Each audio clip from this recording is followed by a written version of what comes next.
하나님 자녀로 살아가는 저와 여러분들은 기도하는 삶을 삽니다.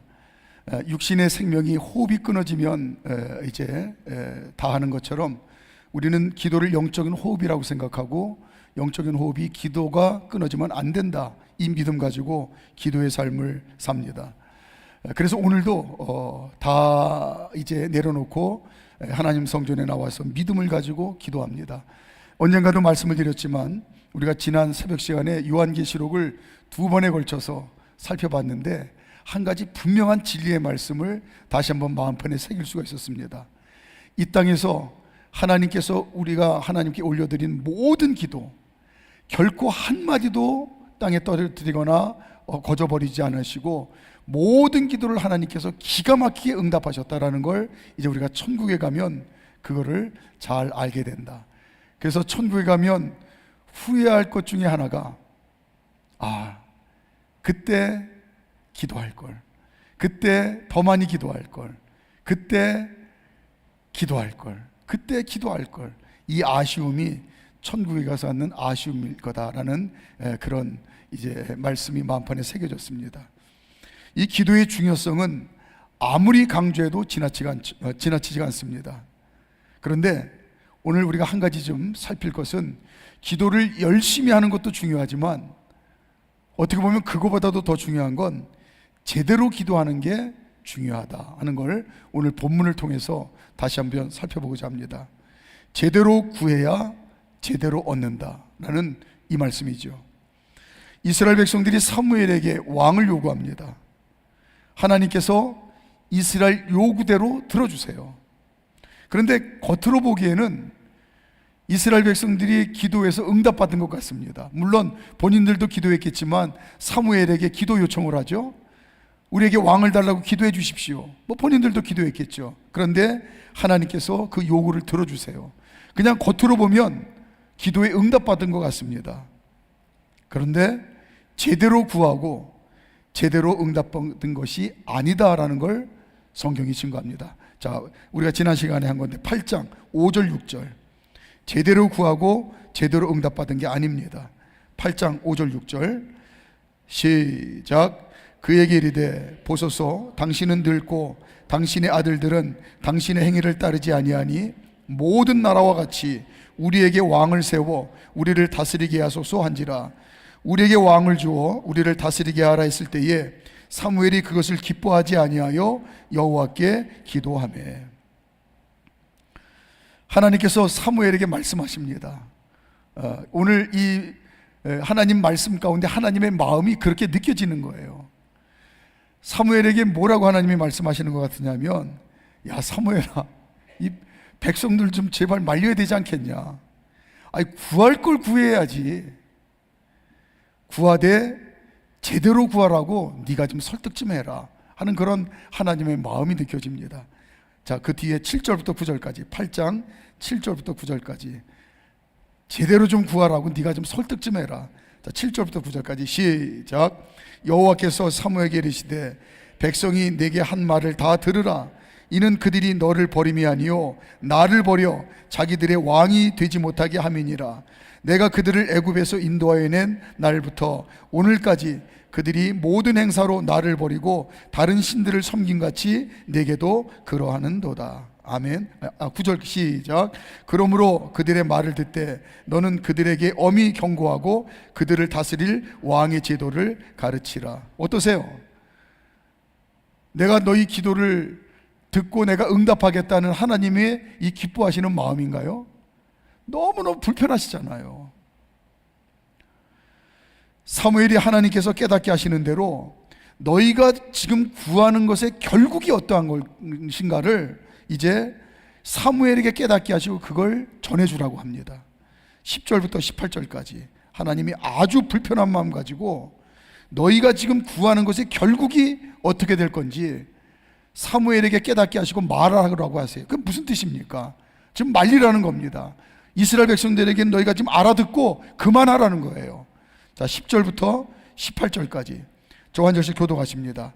사무엘이 왕을 요구하는 백성에게 여호와의 모든 말씀을 말하여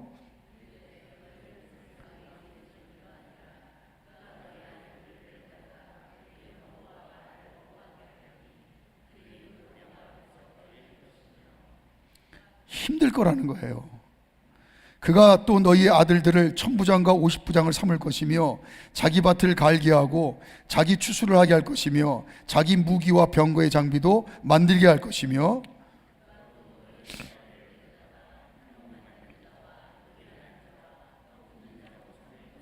힘들 거라는 거예요. 그가 또 너희 밭과 포도원과 감람원에서 제일 좋은 것을 가져다가 자기의 신하들에게 줄 것이며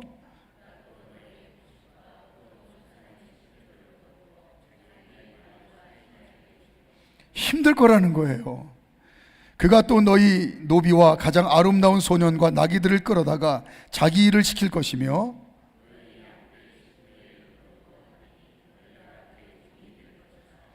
18절 아주 힘들 거라는 거예요. 18절 시작.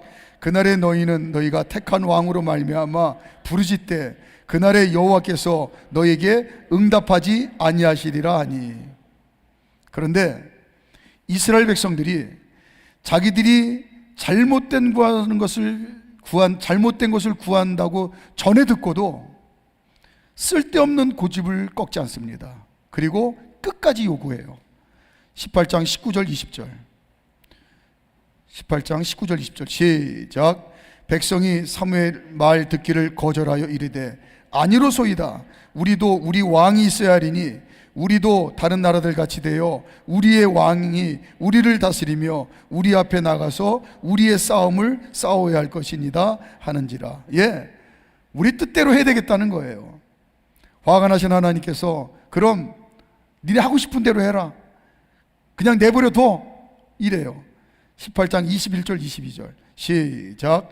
사무엘이 백성의 말을 다 듣고 여호와께 아뢰매 여호와께서 사무엘에게 이르시되 그들의 말을 들어 왕을 세우라 하시니 사무엘이 이스라엘 사람들에게 이르되 너희는 각기 성읍으로 돌아가라 하니라. 내 고집과 내 뜻이 관철됐어요. 그걸 기도의 응답이라고 오해를 한 겁니다. 이스라엘 백성들은 하나님이 자기들 기도를 들으셨다고 생각을 한 거예요. 이스라엘 백성들에게 왕이 생기게 된 것은 기도의 응답이 아닙니다. 자신들이 선택하고 자신들이 결정한 거예요. 18장 19절 20절 다시 한번 읽을까요? 자신들이 선택하고 자신들이 결정한 거예요. 응답 아닙니다. 시작. 그날 우리도 우리 왕이 있어야 하리니 우리도 다른 나라들 같이 되어 우리의 왕이 우리를 다스리며 우리 앞에 나가서 우리의 싸움을 싸워야 할 것이니다 하는지라. 기도의 응답이 아니라 하나님이 그냥 내버려 두신 거예요. 하나님께서 그냥 내버려 두신다는 게 무슨 뜻입니까? 불신앙과 불순종의 결과고 증거입니다. 하나님이 그냥 내버려 둔다는 건 우리 연약하고 부족하고 어리석은 인간 입장에서는 야 이게 뭐 잘됐다 싶고 이게 뭐 응답이다 싶은 것 같지만 하나님이 그냥 내버려 둔다는 건 불신앙과 불순종의 증거고 결과입니다. 시편 81편 11절 12절 시작. 내 백성이 내 소리를 듣지 아니하며 이스라엘이 나를 원하지 아니하였도다. 그러므로 내가 그의 마음을 완악한 대로 버려두어 그의 임의대로 행하게 하였도다. 하나님이 막지 않으셨으니까 하나님이 응답하신 거예요. 천만에요. 내버려 둔 게 하나님께 버림받은 겁니다. 로마서 1장 28절 시작. 또한 그들이 마음에 하나님 두기를 싫어하며 하나님께서 그들을 그 상실한 마음대로 내버려 주사 합당하지 못한 일을 하게 하셨으니. 아멘. 이스라엘 백성은 하나님 백성입니다. 어렵고 힘들수록 다른 거 없어요. 하나님 앞에 엎드려 전심으로 하나님을 의지하고 하나님께 기도하는 겁니다. 그게 하나님 백성이에요. 하나님, 지금 우리가 너무 힘듭니다. 하나님, 지금 우리가 깊은 고난의 터널을 지나고 있습니다. 우리의 고통과 눈물을 아시죠? 그러나 하나님 의지하겠습니다. 하나님께서 반드시 이 고난을 통해서 복되게 하실 것을 우리는 믿고 하나님을 의지합니다. 이게 하나님 백성이에요. 이게 고난을 허락하신 하나님의 뜻입니다. 그 믿음을 보시고 반드시 승리케 하시고 복되게 하세요. 잠언 3장 6절 진리의 말씀입니다. 시작. 너는 범사에 그를 인정하라. 그리하면 내 길을 지도하시리라. 아멘. 하나님을 신뢰하고 하나님께 진짜 맡기라는 거예요. 그러면 네 믿음대로 하나님이 너를 승리케 할 거다. 믿음으로 하나님 의지하면 하나님께서 반드시 하나님의 방법대로, 그게 우리는 기적이라고 그래요. 그걸 우리는 하나님의 능력이라고 그래요. 하나님의 방법대로 반드시 응답하십니다. 하나님께서 이스라엘 요구대로 응답하시는데, 오늘 이 말씀을 묵상하면서 참 정말 하나님 이래서 하나님이시구나 하는 마음을 가졌습니다. 이스라엘 요구대로 응답을 하시는데 이스라엘 믿음 수준에 맞게 응답을 하세요. 이스라엘의 눈높이에 맞춰서 왕을 세워주세요. 다시요. 하나님께서 이스라엘 백성들이 말을 안 듣니까 요구대로 그냥 하나님이 들어주시는데 그들의 믿음 수준대로 응답을 하세요. 그들의 눈높이에 맞춰서 왕을 세워주세요. 이스라엘의 눈높이에 맞춰 세운 왕이 사울입니다. 자, 이스라엘의 믿음의 수준이 어느 정도인가 볼까요? 이스라엘의 믿음의 눈높이인가 어느 정도인가 볼까요? 첫째는 집안 배경이 좋은 사울입니다. 1절. 아버지 기스가 유력한 사람이라고 합니다. 1절. 집안 배경이 기가 막히게 좋은 사람이에요. 1절 시작.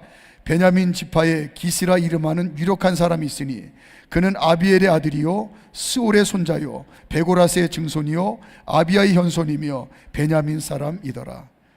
유력한 사람, 아버지가 유력한 사람, 집안이 유력한 집안이에요. 히브리어를 보니까 깃보로 하일이라고 그러는데 재산이 많은 사람, 큰 권력이 있는 사람, 오늘날로 말하면 최고의 금수저입니다.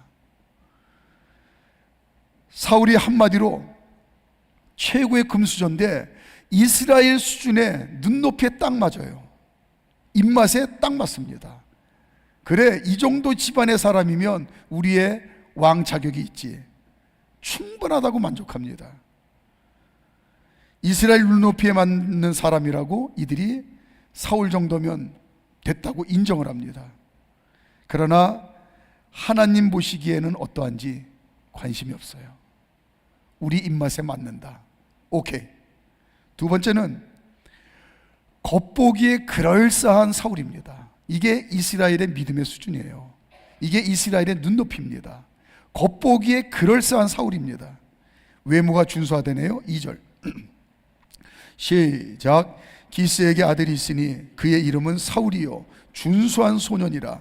이스라엘 자손 중에 그보다 더 준수한 자가 없고 키는 모든 백성보다 어깨 위만큼 더 컸더라. 매력적인 젊은이라나요? 첫인상이 모든 사람에게 호감을 주는 그런 건강한 젊은이래요. 이스라엘이 그 겉모습을 보고 한눈에 반할 정도입니다. 잘 세우셨습니다. 저런 멋진 사람이 이스라엘 왕이 되면, 우리 왕이 되면 이스라엘의 미래가 저의 외모만큼이나 밝을 거라고 찬란한 희망을 갖습니다. 사울의 외모만 보고 큰일 할 사람이라고 이스라엘 백성들이 칭찬해요. 그런데 하나님은 마음이 무겁고 답답합니다. 이놈들아, 큰일 할 사람이 아니라 큰일 낼 놈이다 이러고 마음이 무거우세요. 그 다음에는 이스라엘 백성들 수준만큼 매너가 좋은 사람이에요. 믿음의 수준만큼 매너가 좋은 사람입니다. 예의 범절도 반듯한 사울입니다. 아버지 말씀에 순종할 줄도 알고 순종할 줄 아는 온유하고 부드러운 마음의 그런 소유자입니다. 3절 4절. 아버지 말씀에 순종할 줄 아는 온유하고 부드러운 마음의 사람이에요. 3절 4절 시작. 사울의 아버지 기스가 암나기들을 잃고 그의 아들 사울에게 이르되 너는 일어나 한 사환을 데리고 가서 암나기들을 찾으라 하며 그가 에브라임 산지와 살리사 땅으로 두루 다녀 보았으나 찾지 못하고 사림 땅으로 두루 다녀 보았으나 그곳에는 없었고 베냐민 사람의 땅으로 두루 다녀 보았으나 찾지 못하니라. 암낙이 잃어버렸는데 사울아, 내가 암낙이가 꼭 필요하니까 종한 사람들이 와서 암낙이 찾아와라. 그러니까 두말하지 않고 열심히 가서 최선을 다해서 아버지 말씀에 순종해서 이제 나귀를 찾습니다. 또한 아버지의 마음도 헤아릴 줄 아는 그런 성숙한 인격이 돋보여요. 5절, 아버지의 마음도 헤아릴 줄 아는 성숙한 인격이 돋보입니다. 5절 시작. 그들이 숲 땅에 이른 때에 사울이 함께 가던 사원에게 이르되 돌아가자. 내 아버지께서 암낙이 생각은 고사하고 우리를 위하여 걱정하실까 두려워하노라 하니. 또 사환의 말도 경청할 줄 아는 겸손한 태도 갖고 있어요. 종인데 네가 뭘 하냐고 그렇게 면박 주고 무시하고 깔보지 않고 사활의 말도 경청할 줄 아는 그런 겸손한 태도도 갖추었습니다. 6절 시작. 그가 대답하여 보소서, 이 성읍에 하나님의 사람이 있는데 존경을 받은 만한 사람이라 그가 말한 것은 반드시 다 응하나니 그리로 가사이다. 그가 혹 우리가 갈 길을 가르쳐 줄까 하나이다 하는지라. 아버지가 우리 걱정할까 봐 집에 빨리 돌아가자 그러는데 사환이 그러는 거예요. 이대로 돌아가지 말고 알만한 사람이 있으니까 그 사람 찾아가서 한번 물어보자고. 더니 뭐 쓸데없는 소리 한다고 면박 주지 않고 그 말을 경청하고 또 받아들일 줄 아는 겸손한 자세도 갖추었어요. 사무엘에게 자문을 구하러 가는데 빈손으로 가지 않고 뭘 또 챙겨갑니다. 예의도 반듯하네요. 7절 8절 7절 8절 시작. 사울이 그의 사원에게 이르되 우리가 가면 그 사람에게 무엇을 드리겠느냐? 우리 주머니에 먹을 것이 다하였으니 하나님의 사람에게 드릴 예물이 없도다. 무엇이 있느냐 하니 사원이 사울에게 다시 대답하여 이르되 보소서, 내 손에 은 한 세겔의 4분의 1이 있으니 하나님의 사람으로 드려 우리의 길을 가르쳐달라 하겠나이다 하더라. 겸손함으로 똘똘 뭉쳤습니다. 21절 우리가 다음에 할 건데 21절 시작. 사울이 대답하여 이르되 나는 이스라엘 지파의 가장 작은 지파 베냐민 사람이 아니니이까 또 나의 가족은 베냐민 지파 모든 가족 중에 가장 미약하지 아니하나이까 당신이 어찌하여 내게 이같이 말씀하시나이까 하니. 유력한 집안의 아들이에요.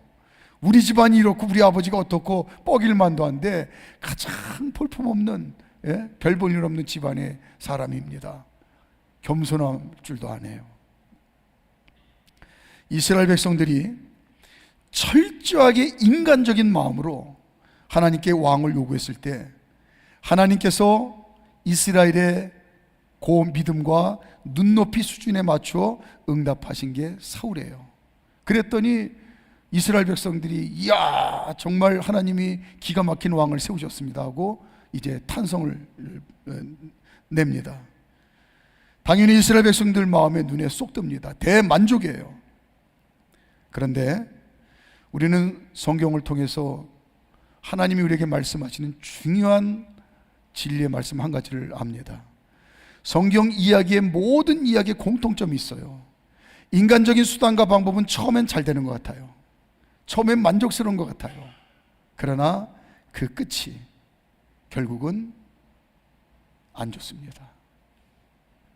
사울이 하나님과 이스라엘 백성들에게 결국은 버림받고 그리고 블레셋과의 전쟁터에서 그 아들 요나단과 함께 처참하게 전쟁터에서 죽는 그런 최후를 맞이하고 맙니다.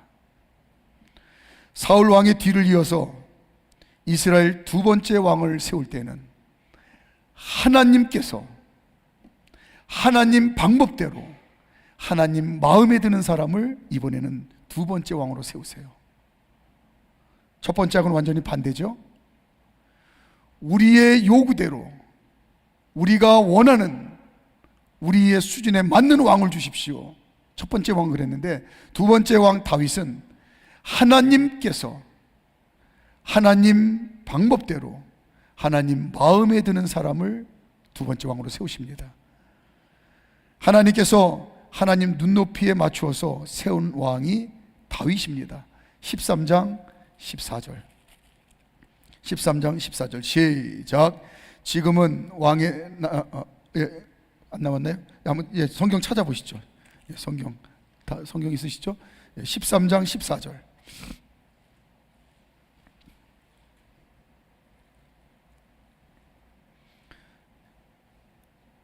하나님께서 하나님 눈높이에 맞춰서 세운 왕이 다윗입니다. 13장 14절 시작. 지금은 왕의 나라가 길지 못할 것이라 여호와께서 왕에게 명령하신 말을 왕이 지키지 아니하였으므로 여호와께서 그의 마음에 맞는 사람을 구하여 여호와께서 그를 그의 백성의 지도자로 삼으셨느니라 하고. 그런데 여호와께서 그의 눈높이에 맞추어서 두 번째 왕을 세우셨는데 이스라엘 백성들의 눈으로 보니까 기절초풍할 노릇입니다. 이스라엘 백성들의 눈으로 볼 때에 도저히 납득이 안 되는 선택이에요. 가장 별 볼 일 없는 가정의 자녀입니다. 그것도 가장 별 볼 일 없는 가정인데 그 가정에서조차 아버지하고 형제들에게도 왕따 당하고 무시당하는 정말 평균 이하의 수준 이하의 사람이에요. 그러나 하나님의 선택은 항상 옳습니다. 하나님의 방법은 항상 옳습니다. 하나님의 눈은 항상 옳습니다. 이스라엘 백성들 눈에 가장 자격 없어 보이는 다윗을 통해서 이스라엘의 가장 위대한 승리의 역사를 하나님이 이루세요. 그래서 우리는 기도하며 사는 겁니다. 우리 생각 다 내려놓고 삶의 어떤 일 가운데서도 진짜 내려놓고 하나님 뜻을 구하고 하나님께서 말씀하시는 대로 순종하겠다는 믿음의 마음 가지고 그래서 기도하는 거예요. 오늘 자 말씀 정리합니다. 찬양단 준비해 주시고요. 오늘 기도하러 나오셨는데 하나님 매사 세상 가치 기준과 육신의 눈에 보이는 대로 쉽게 판단하지 않고 내 소견에 오른 대로 쉽게 그렇게 말하지 않고 말씀과 기도를 통해서 인내하며 말씀과 기도를 통해서 깨닫게 하시는 성령님의 도우시는 은혜를 힘입어 하나님 보시기에 옳다고 여기시는 길로 걸어가도록 나를 도와주세요. 그러면 승리의 삶, 복된 삶 더욱 풍성하게 누리게 될 줄로 믿습니다. 오늘 그런 기도 했으면 좋겠습니다.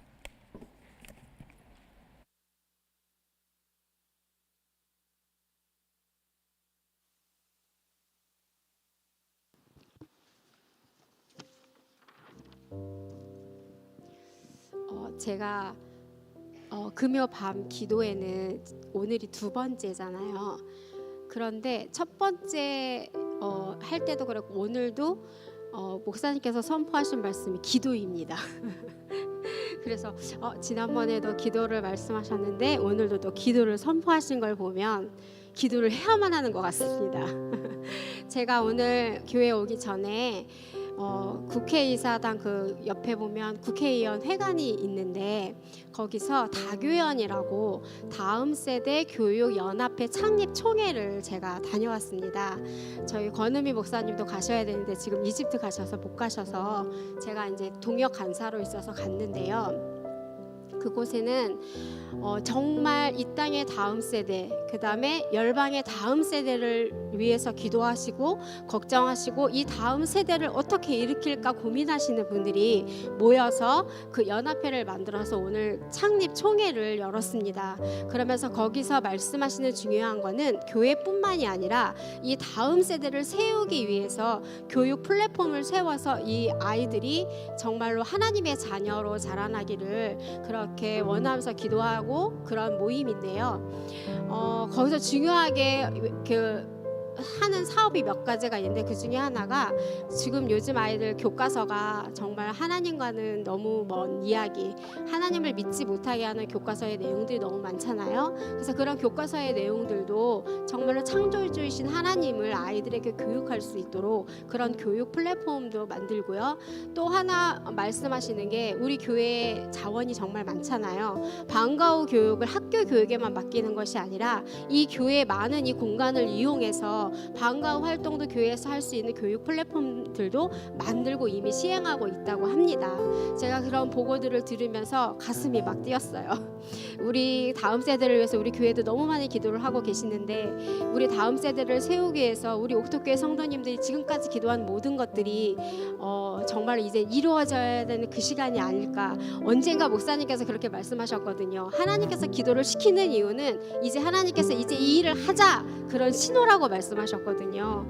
저희가 이 옥토교회가 성도 여러분들이 다음 세대를 위해서 또 이 교회를 위해서 많은 것들을 이제 기도하셨으니 이제 하나님께서 우리 손잡고 이제 나아가자, 그런 의미가 아닐까 합니다. 그래서 오늘도 제가 두 번째 공교롭게도 이렇게 인도하는 자리에 섰는데 우리 목사님께서 기도에 관한 말씀을 선포하시는 걸 보면 이제 저희들이 기도했던 모든 것들이 이제 열매를 바라볼 수 있는 그런 시간들을 하나님께서 카운트다운 하실 게 아닌가 생각을 합니다. 그런 소망을 갖고 오늘도 저희가 그런 소망 가운데 기도하고 그 기도의 씨앗이 뿌려져서 우리 옥토교회가 더욱더 하나님 앞에 성장하고 또 우리 다음 세대를 세워가는 주역이 되는 우리 옥토교회가 되었으면 좋겠습니다. 그래서 우리가 기도할 때 나의 원함을 하나님께 요구를 해서 관철시키는 것이 아니라 진짜 내 마음의 깊은 곳에 주님이 내 안에 계셔서 임재에 계셔서 그 하나님의 뜻을 이루어갈 수 있는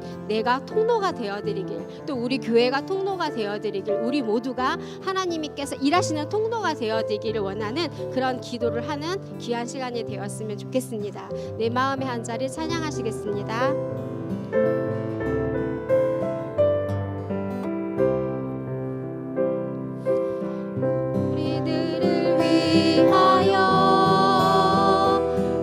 십자가에 못 박혀 모든 죄를 용서하사 의인 삼아 주신 주, 어떤 일이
저희가 주여 외치시고 기도하실 때 정말 저희들의 중심이 하나님께 향하고 이 시간 주님께서 원하시는 기도 드릴 수 있는 귀한 시간 되시기를 바랍니다. 다 같이 주여 부르시겠습니다.